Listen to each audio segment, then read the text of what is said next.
jusqu'à aujourd'hui. On a toujours été sur les comités consultatifs des poissons, on a toujours suivi ça, suivi la science aussi. Et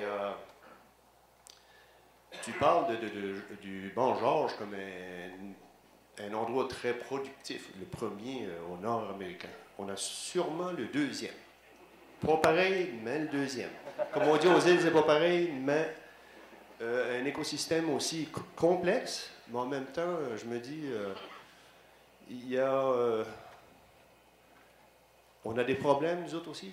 Productivité, on a des problèmes au niveau de la pêche. On regarde tous les résultats des analyses des scientifiques au niveau des stocks et tout ça. On voit toute la chute tragique des stocks de poissons. Même cette année, on regarde tout le stock, ce qui s'appelle pli.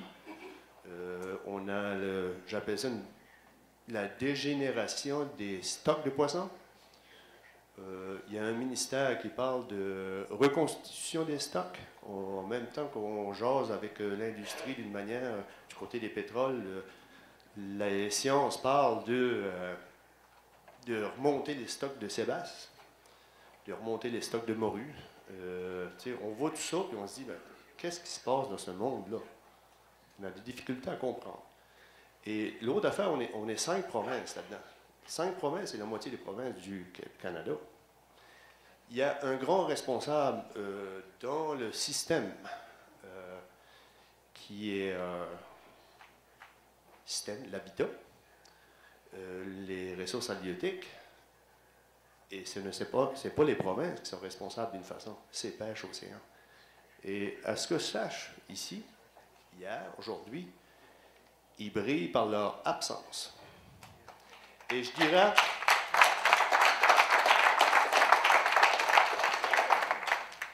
et en tant que pêcheur, communauté de pêcheurs, de résidents autour de la côte, je trouve que c'est un manque de respect total envers les gens. Et je vais arriver à la question en vous demandant, monsieur, de quelle façon pouvons-nous, le plus tôt possible, avoir une collaboration fiable, claire et précise avec vous pour, je pense, continuer dans nos démarches et de voir à ce que toutes nos ressources demeurent proches de notre table, proches de nos gens, proches de notre côte et viables. Merci. So basically, what he says is we have a very productive area here, maybe the second most productive after the river banks. STAC is getting smaller and smaller, and yes, there are 5 provinces involved in that matter, but there's also the federal that is involved in there. But right now, there's none of our representative here. And how can we have a better collaboration with the provinces and the federal? They're going to bring you a receiver there. Yeah, I've got one.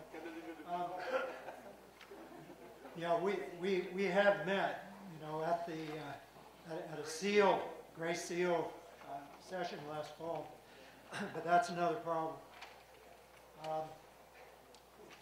I agree.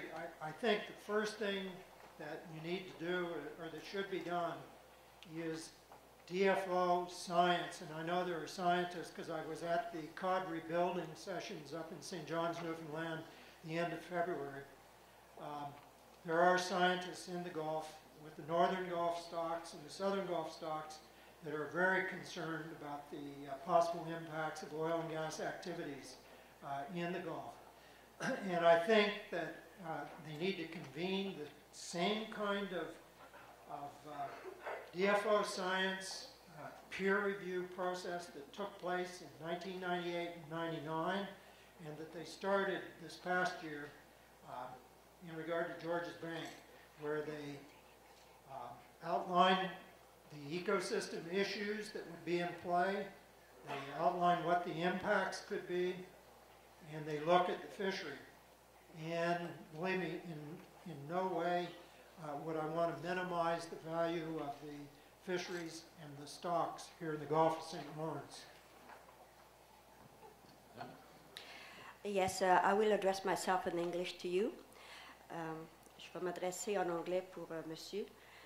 I am Rosamond Clark, Mayor of Municipality of Grosse-Île, and my community's livelihood depends directly and indirectly from the fishing industry.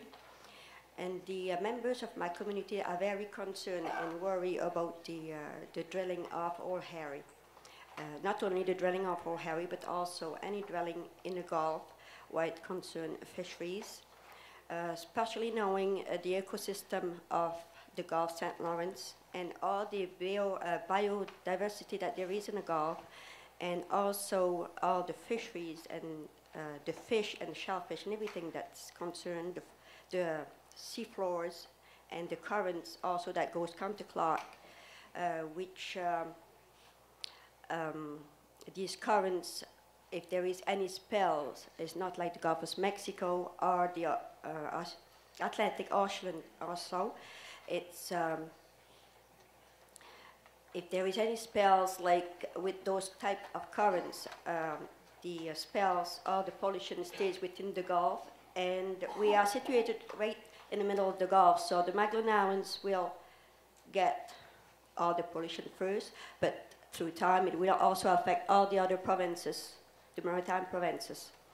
So like it is important for all the provinces to be together on this, and when they talk about compensation for the fishermen, well, there is maybe some compensation, but it will not cover all the loss that we lose from the fishing industry, and that don't include the tourism industry.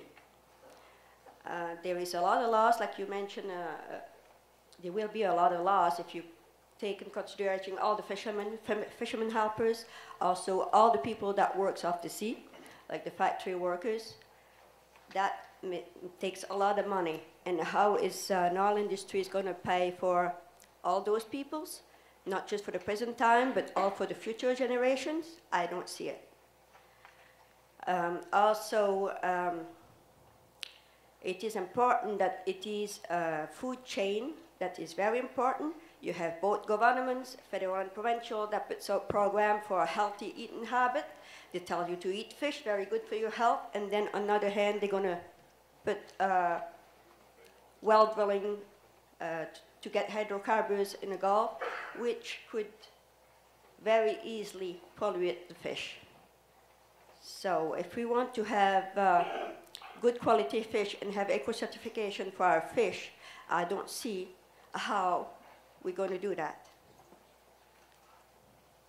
So that's my concern for the fishermen, but also for the fishing industry, for the fishing and the tourism association and all the others that get income coming from the sea. Thank you, Mr. Clark. Just a comment.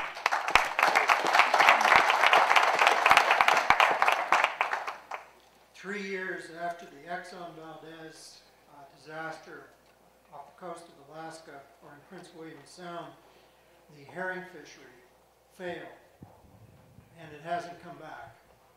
So, and the media is great at covering stuff for 6 months, or so when there's good photos to be taken and people to be interviewed, but after a while they move on to other disasters. So nobody was back in Prince William Sound amongst those fishermen 5, 10, 15 years later to say, how did that disaster affect you and your family and your communities? And failure of a herring stock, that's a fundamental part of the ecosystem. A lot of species depend on herring for food. So that failure was big. Nous allons prendre les deux dernières questions et we're going to take the two last questions here. Hi, Mr. Morrow. My name is Jean-Patrick Toussaint with the David Suzuki Foundation. Thank you very much for your presentation. That was very, very interesting and insightful. I have a question with regards to the DFO peer review that was underway but never got completed. Have you ever pursued that? Do you know what happened? And do you have still any interest in trying to obtain what came out of it? Because they did start it at somehow. Whatever happened to that? After the Nova Scotia legislation was passed in December, it's costly. It was a costly process for DFO Science, and of course they're under fiscal restraints right now. My understanding is they just put the whole thing on hold because with a moratorium until 2022, they didn't see it as a good use of money. But there were important issues that were being discussed, seismic impact, for example. Important work is being done on produced water in a system like the Gulf. Unlike Georges Bank, I think produced water might be more of an issue. Drill muds and cuttings were also issues. So there is work that's been compiled. There is a draft out there, but the final report, as I understand it, has just been put on the shelf. So, but here in the Gulf, I would say that's the first step, that you should demand no action, nothing be done until you have a peer-reviewed science report on what the impacts could be. Last question. Thank you. Peter Baker from Prince Edward Island. I want to thank Mr. Morrow for bringing up the subject of tourism in Prince Edward Island.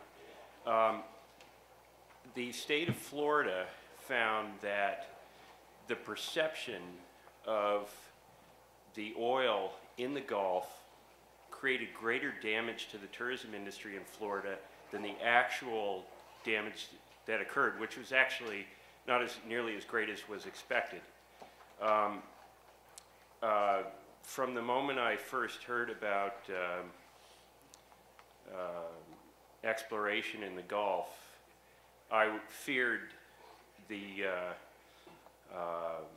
media and the perception that this activity was going on in the Gulf and the possible damage that perception would have in the tourism industry, because that's the real problem. If we never have a spill, if everything is done totally to best practices, we still have the problem of the perception of possibly a tainted ecosystem in the Gulf. Thank you. Yeah, one of the mitigation measures that the U.S.